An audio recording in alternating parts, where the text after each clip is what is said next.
पालघर जिल्ह्यातील तलासरी तालुक्यातील वेवजी गाव परिसरात महाराष्ट्र-गुजरात सीमावाद पुन्हा भडकला असून महाराष्ट्र नवनिर्माण सेनेच्या आक्रमक भूमिकेमुळे तणाव वाढला आहे।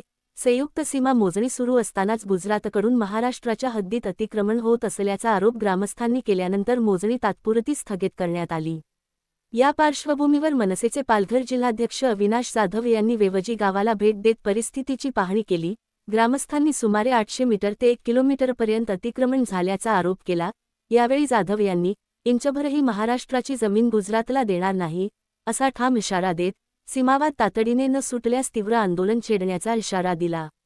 सीमावादामुळे परिसरात तणाव असून मोठ्या प्रमाणावर पोलीस बंदोबस्त तैनात करण्यात आला आहे। शासन पातळीवर तोडगा काढण्याचे प्रयत्न सुरू असतानाच मनसेच्या आक्रमक हस्तक्षेपामुळे हा वाद अधिक तीव्र होण्याची चिन्हे दिसत आहेत। शैलेश तांबडा, महाराष्ट्र लाईव्ह न्यूज, राज्य प्रतिनिधी, पालघर। राज्य सरकारने एवढाच पुढाकार घेतला पाहिजे की महाराष्ट्र आणि गुजरातची जी बॉर्डरची हद्द आहे ती निश्चित केली पाहिजे, कारण की गुजरातवाल्यांनी 1-1 किलोमीटर घुसखोरी केलेली आहे आणि जे बिल्डिंग्स वगैरे कामं वगैरे चालू आहेत ते सर्व बंद केले पाहिजे। त्याचा पाठपुरावा आपल्याकडून सुरू आहे। हो, याचा पाठपुरावा अगोदर माझे वडील असताना पाठपुरावा सर्व केलेले आहेत अशोक मंदोडी यांनी। त्यातले उपसरपंच असतील, तिथले ग्रामपंचायत सदस्य असतील, त्यांच्याशी ज्यावेळेला बोललो त्यावेळेला त्यांचं मत आहे, त्यांचा जन्म इथला आहे, बरोबर। ते म्हटलं 20 वर्षापूर्वी आमची बॉर्डर इथलं 1 किलोमीटर अलीकडे होती, बरोबर आहे। आता असती ती बॉर्डर आमच्या गावाच्या पुढे निघून गेली। पूर्वी यांच्या गावाच्या सातबाऱ्यावर, म्हणजे आता इथला जर या गावचा सातबारा बघाल तर सातबारात महाराष्ट्र दाखवतोय आणि नकाशाच गायब झालेला आहे।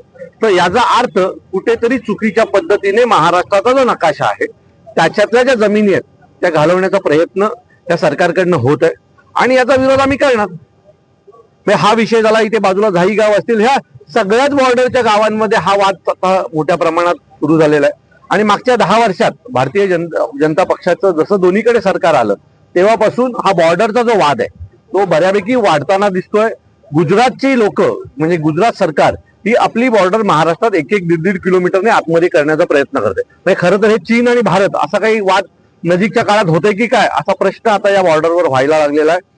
इथली जी स्थानिक लोक आहेत, म्हणजे ग्रामपंचायतीची जी वेगळीच अडचण आहे की यांना ग्रामपंचायत जरी महाराष्ट्राच्या ताब्यात असेल तरी इथे परवानगी देते गुजरात, म्हणजे गुजरातकडनं परवानग्या घेऊन इमारती बांधल्या जात आहेत। त्यामुळे ग्रामपंचायतीचं महत्व संपलेलं आहे। काही वादामुळे काही रस्ते होत नाहीयेत। तर या सगळ्या वादांवर गुजरातमध्ये पण भाजपाचं सरकार आहे, महाराष्ट्रात पण भाजपाचं सरकार आहे। दोन्ही मुख्यमंत्र्यांनी एकत्र बसून हा वाद सोडवला पाहिजे।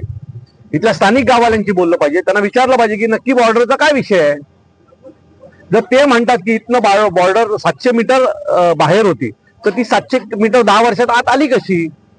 तिथून फूडपर्यंत, म्हणजे तुम्ही जर फूडपर्यंत गेलं तर आता गुजरात लाईट लावायला लागलेली आहे, एवढी हिंमत त्यांच्यात आली कुठून? तर या सगळ्यांवर प्रश्न विचारायचं काम जे तहसीलदारांनी किंवा जिल्हाधिकाऱ्यांनी करायला पाहिजे, ते न केल्यामुळे गुजरातची घुसखोरी या महाराष्ट्रात होते असं आम्हाला आमचं मत आहे। मनसेची काय भूमिका असणार आहे? बघा, तुम्हाला मी एक सांगतो, यांनी किती काय केलं तरी यांना आतून बाहेर काढण्याचं काम महाराष्ट्र नवनिर्माण सेना करेल।